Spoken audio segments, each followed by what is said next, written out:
Welcome to Uncork Your Mind. I'm Debbie Giaquindo, the Hudson Valley Wine Goddess. And in this episode, I am sharing with you the webinar that I did for the Hudson Valley Wine Festival that went virtual this year. It's all about pairing wine with takeout food.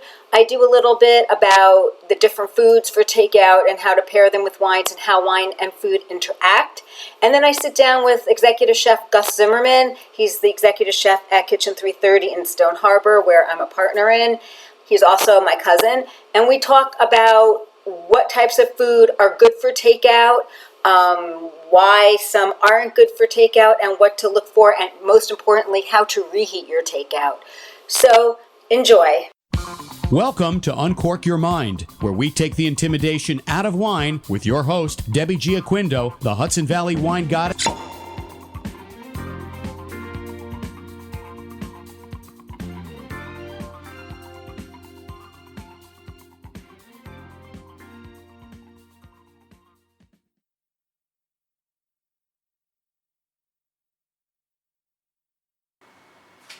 Hi, Debbie Giaquindo, the Hudson Valley Wine Goddess.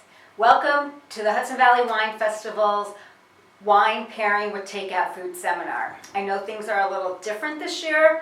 I even kind of dressed up for you because I was tired of just sitting in shorts and a tank top that I've been in for the past, couple months here. And I'm coming to you from a restaurant that I own in Stone Harbor, New Jersey. I thought it was appropriate, given the situation everybody's in right now, to bring to you a seminar that you can use. We don't know what the fall and the winter hold for us, and you might be doing a lot more takeout. So I thought we would do a pairing wines with takeout seminar. I actually polled some of my friends, my tribe, whatever you want to call it, and asked them about what types of food that they had during this time, if it traveled well, things like that. I got a whole bunch of mixed comments about what they had, whether it traveled well. So we're going to go and start a webinar, and I'm going to talk about how food interacts with wine, the different types of food that we take, for takeout. And then I asked Chef Gus Zimmerman, who is my cousin and also partner here at this restaurant, to sit down with us and talk about menus, what to look for in a takeout, when you're taking out food, when you're ordering food for takeout. And that way, because there's some items that just don't travel well. For instance, if you order a steak and you like your steak medium rare, unless you've got a good chef behind the tongs there in the kitchen, if he cooks it medium rare, puts it in the container, by the time you get home it might be medium well because the steak continues to cook.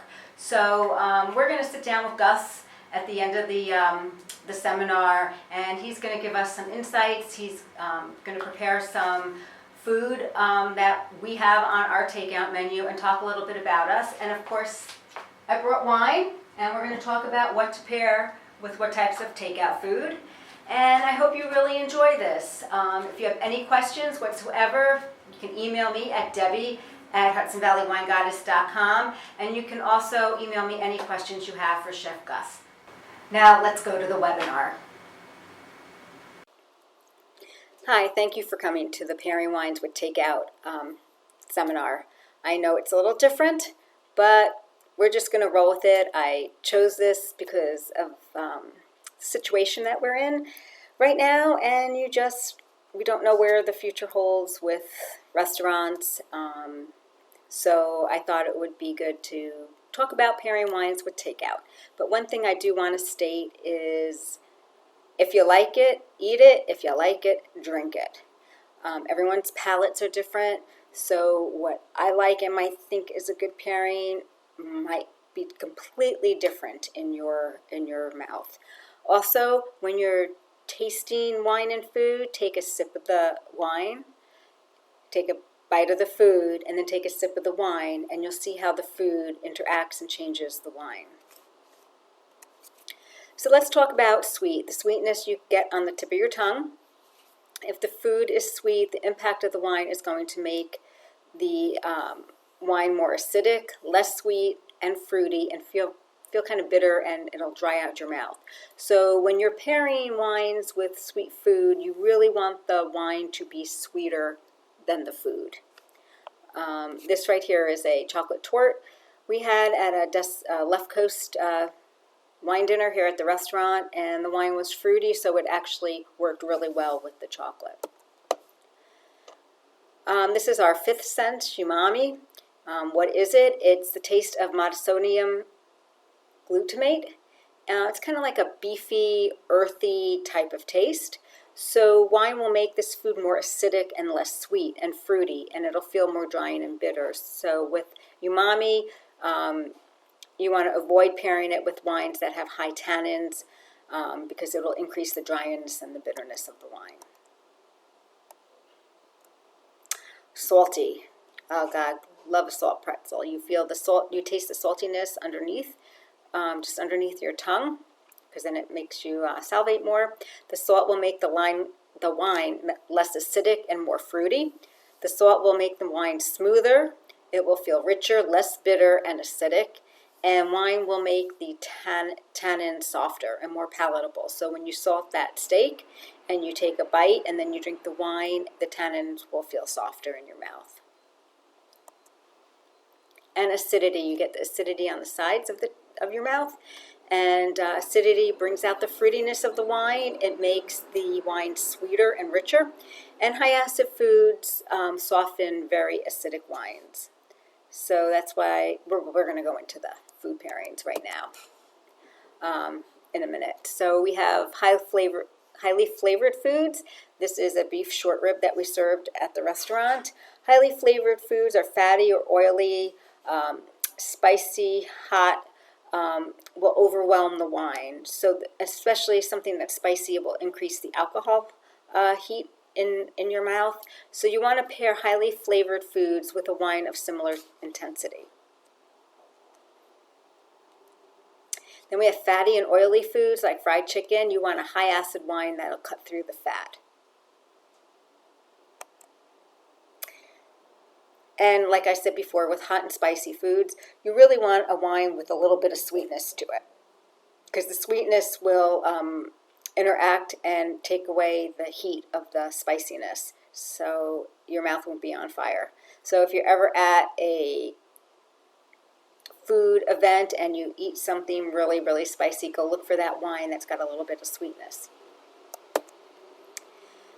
So the biggest takeout item is pizza. And I think regardless of COVID and quarantine, everybody goes for pizza. You don't want to cook tonight, a pizza. Your kids got baseball, you get pizza for dinner.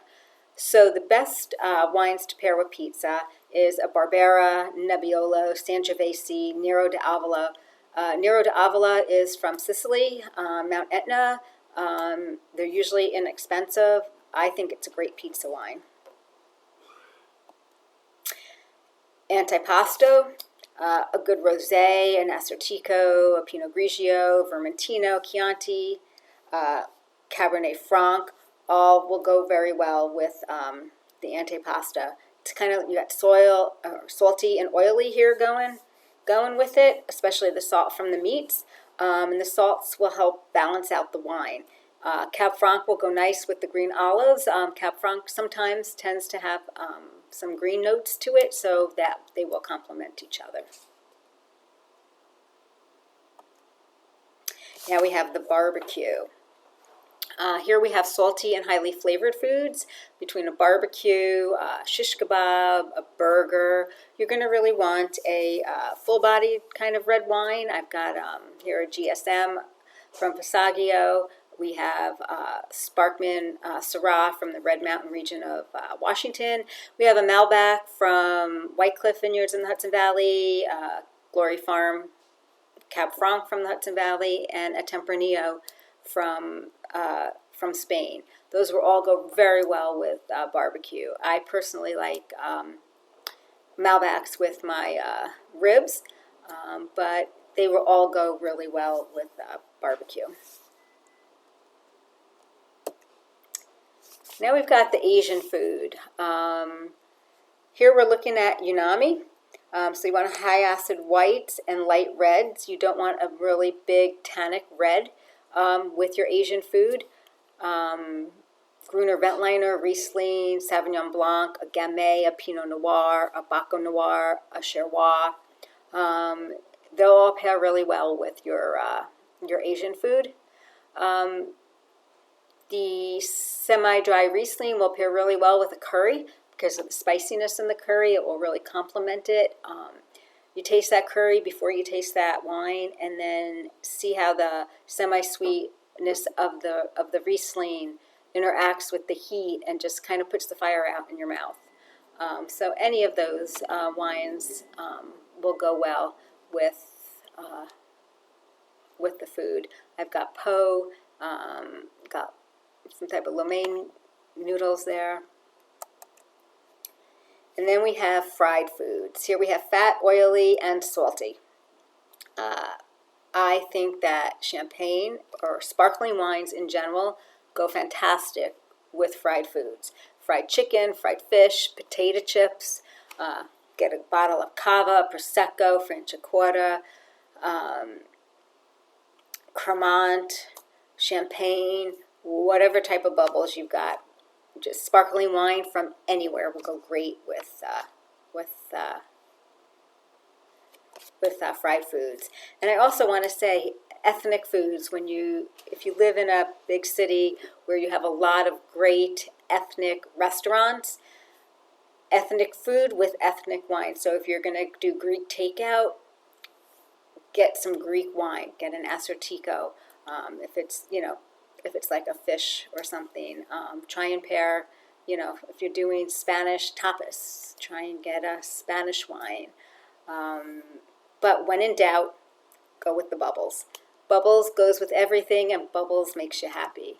So I'm Debbie Giaquindo. I'm the Hudson Valley Wine Goddess. We're going to sit down now with Chef Gus, and we're going to talk a little bit about takeout food and what you should look for when you're ordering off a menu. Some restaurants, and I know where I am right now, some restaurants, they didn't do anything to change their menu for takeout. So whatever was on their menu, that's what they're doing from takeout. And sometimes takeout, it has to travel well. I know that Chef Gus is very particular on what he offers for takeout because, let's face it, you might run into someone on the street, you're talking, blah, blah, blah. You get home later, you're going to have to reheat the dinner. You don't want to have to reheat it and then you're going to, overcook it, where now you just had a terrible experience with takeout. So we're going to discuss all those with Chef Gus. So we'll be right back.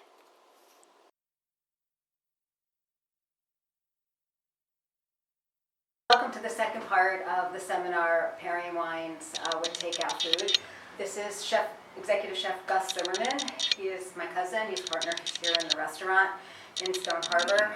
And Chef, let's talk a little bit about takeout food. Now, what should people look for in a menu?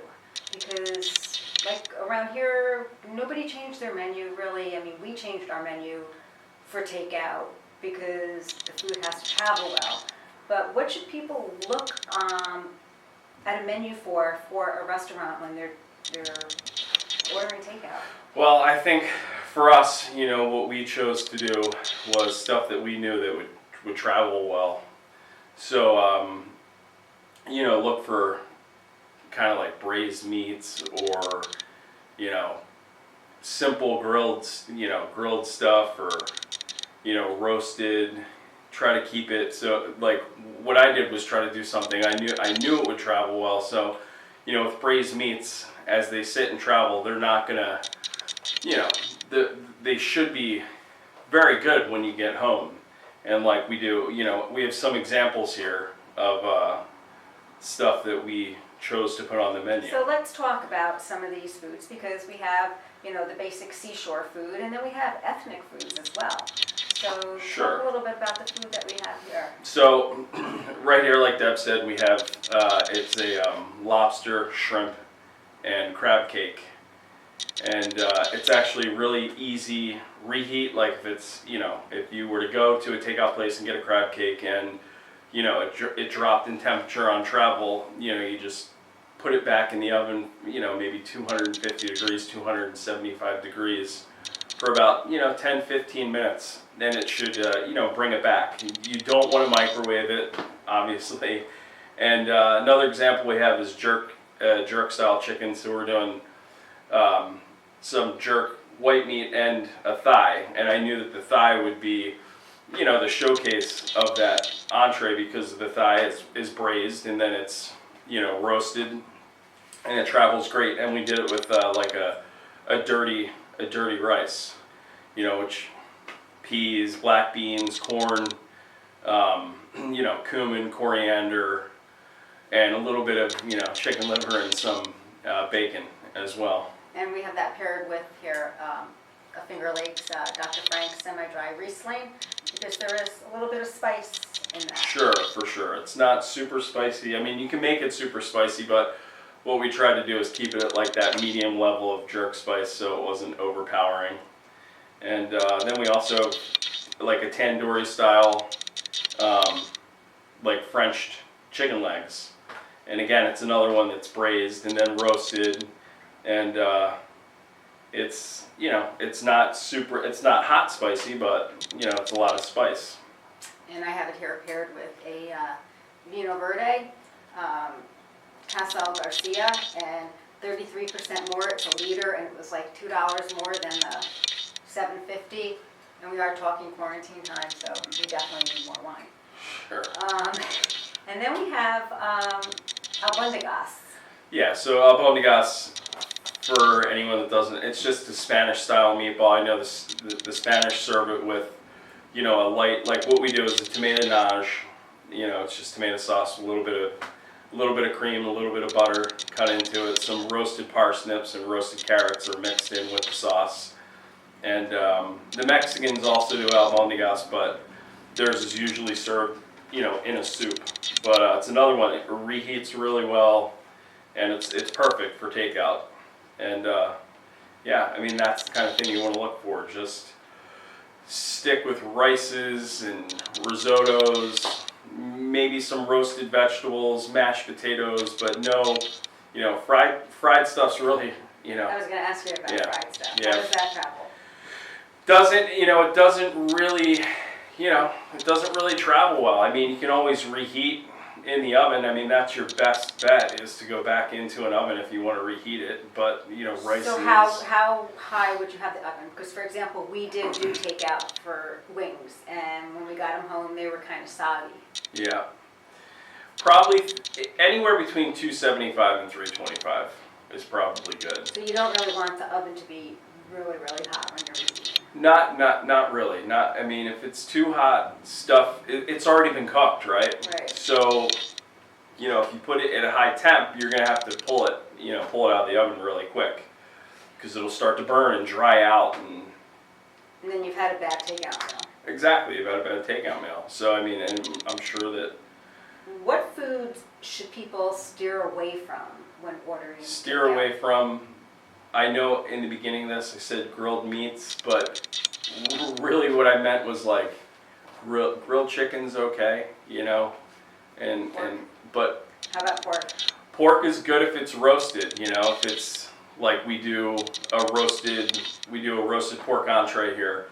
And again, it's another one that's, it's a slow cooked, 2.5 to 3.5 hours of slow roasted. It's really braised. So it, we cook it and then we cool it down in the liquid that it's cooked in so it rehydrates. So then by the time, it's getting ready to go out to service or, for pickup or whatever, it still has some life and, it's got a lot of life and moisture left in it. But stay away from grilled like steak. Steak is the one thing, or even pan-seared, whatever it may be, but steak is... it's a tough one. Once it goes into a container and it's still cooking up in temperature, but it's also, it's creating steam in that takeout container, which is going to turn the meat to rubber, really, And how about seafood? Seafood's a tough one. That's probably the hardest thing being down at the Jersey Shore where people are looking for that seafood, everybody wants that Jersey Shore, seashore food. And if you are, like, crab cake's probably a safe bet because, like I said, it's an easy reheat. But fish, fish is a really tough one, unless... Like someone shouldn't order flounder. Yeah, it's not, Should they? If they see it on a takeout menu? It's a tough one. If you're at a place where it's like you're going in, ordering from a window, and then you're sitting out on a picnic table, yeah, sure, that's great. You can do that. If you're gonna eat it within 10 minutes, yes. But if you've got the drive and you got to take it home, and it's another one that's, as soon as it hits a takeout container, it's going to create steam and it's going to rubberize and overcook, the fish. So fish is a tough one, unless it's cold applications, poached. Tartar. Exactly, tartar or poached salmon or poached scallops or smoked stuff, that stuff that was really meant for preservation and travel, that kind of application, Is there any kind of dishes people should stay away from, that you can think of, or maybe dishes that are definitely a yes for a takeout? Besides pizza. Yeah, the yes is definitely the braised and roasted meats, and the no's are steak. And honestly, it's funny because a lot of people get Italian food to go, but pasta is one of those things that I personally, I do not think that it travels well. It's another one that overcooks, and you get home and the pasta's mush. Unless it's like lasagna, maybe. Lasagna probably travels pretty well. I've actually never had it to go, but I don't think pasta is really a good travel unless, again, it's cold application, pasta salads, potato salads, that kind of stuff, Right. How about vegetables? Do they travel well? They don't, but if they're undercooked, that's what we've been trying to do here is, try to undercook. They're a tough one. So, like, what we try to do is, if we are gonna I don't want to say overcook, but like ratatouille, that kind of stuff, stewed tomatoes and zucchini, like that stuff travels well. Or I've been using a lot of green beans because you can undercook the green beans and then kind of think about, well, if it travels for 15 minutes, they're probably going to finish out in the travel time,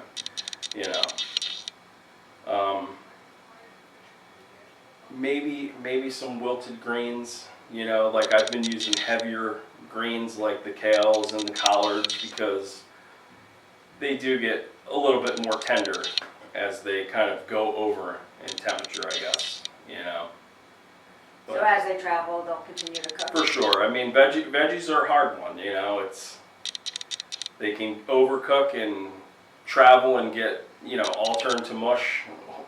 It's a tough one. The whole, takeouts, can't just be pizza and burgers, right? Right. And now, one of the things some people had said to me when they ordered sandwiches for takeout, including burgers, stuff was soggy by the time they got it home. For sure. So what I would do is if you have a long travel time, whatever, 20 minutes, let's say, to get back and forth, you might want to ask the people at the restaurant to package everything separately. Have the fries packaged separately, the burger roll and, the accoutrements, the lettuce, tomato, onion, or whatever you're doing, have it, hey, can you guys just put the burger in a separate container, like separate everything. I know it's kind of a pain, but that's where you're probably going to get the best, quality. And order the burger, if they do temps at that restaurant, order the burger like maybe a half temp to a full temp under as well. Because it'll continue to cook. It is going to continue to cook for sure. There's always layover, temperature for sure. And French fries don't travel well ever. They don't travel well, so that's the thing with your fries, if you want them like you're actually, getting them fresh out of a, fryer, and you order takeout burger with French fries, your best bet is to, again, put it in the oven, 300 degrees, 275, 325, maybe 10 minutes, just to bring them back a little bit. Is there anything else maybe you want to say to people about, ordering takeout from a chef's perspective and, having a satisfied customer at the end? Well, I mean, I think as chefs in this situation, with most of us being kind of forced into doing takeout, when you're looking at a menu, you want to, like with us, it's always a small, limited menu. And it's not limited, I shouldn't say that. It's a thoughtful menu. People that have these grand, menus with 20, 30 things on them, I mean, nobody's really doing this tremendous business like you would if you had dine-in. So I would look for, smaller, limited menus, because you know that they're probably rotating through that food better as far as having, all types of stuff. I mean, we have to be very thoughtful of how it's going to travel. It's an added element in this, climate that we're in right now. It's tough, but like I said, braised meats, that's the thing. We're in the middle of summer now, and nobody, or stews even too as well. It's not really stew food. It's not really summer food, but it's probably executed the best for takeout. We had cioppino. We started with a cioppino. We did. We started with cioppino, and that was a tough one because of the seafood situation. So what we chose to put in the cioppino was types of fish. So we were using, I believe, swordfish. We're doing mussels, clams, maybe shrimp and scallops. And the procedure of cooking that, I knew that the swordfish, as it sat in the tomato broth, the tomato and fish fumet broth, it would actually kind of rehydrate, and by the time they would get it home, it would be very tender. Like sometimes, like you get to a point with swordfish, it's either overcooked and rubbery, but if it goes past that, it actually starts to emulate what a braised meat would do. It'll soak it back up. Mussels travel pretty okay, but yeah, it was a tough one. But I think we had a lot of good responses with it. We did. Just because of the thought of actually cooking it, stopping the cooking, reheat before it goes out. There's a lot of different elements and thought that has to go into it. But I want to thank you for taking the time to sit and talk with everybody about, takeout, and thank you. yeah, for sure. Well, Chef Gus certainly had some interesting take on takeout food, and as you can see, what I have paired here, the Vino Verde, I have paired with the tandoori chicken. I have the semi-sweet Riesling paired with the jerk chicken. I have an albarino paired with the shrimp, lobster, and crab cake, and both a Mencia and a Tempranillo with the albondigas, because I was keeping with the Spanish wine with Spanish food. So I hope that we come out of this situation pretty soon, so we can all go in and enjoy the restaurants and enjoy the dining like we used to. But if we have a winter where we're not able to, I just hope that you remember just different things that Chef Gus had mentioned about takeout food, how to reheat it. Remember, it's not a hot oven. And the different wine pairings to go with the different types of food that that are out there. And just remember, when you're in doubt on what to pair with your food, go with bubbles. I'm Debbie Giaquindo. I'm the Hudson Valley Wine Goddess. I hope you enjoyed the seminars here for the Hudson Valley Wine Fest. I look forward to seeing all of you next year in person at the Dutchess County Fairgrounds. Until then, you can find me on all the social media channels, Facebook, Twitter, YouTube, Instagram. HudsonValleyWineGoddess.com is my website. And if you need to email me any questions, and if you need to ask Chef Gus any questions, you can email me at debbie@hudsonvalleywinegoddess.com. Thank you. I hope you enjoyed this edition of Uncork Your Mind, Pairing Wines with Takeout. And I hope you got some good ideas on what wines pair well with takeout. And from Chef Gus especially, I hope you got some insight on the different types of food and how well they travel, and also how to reheat your food.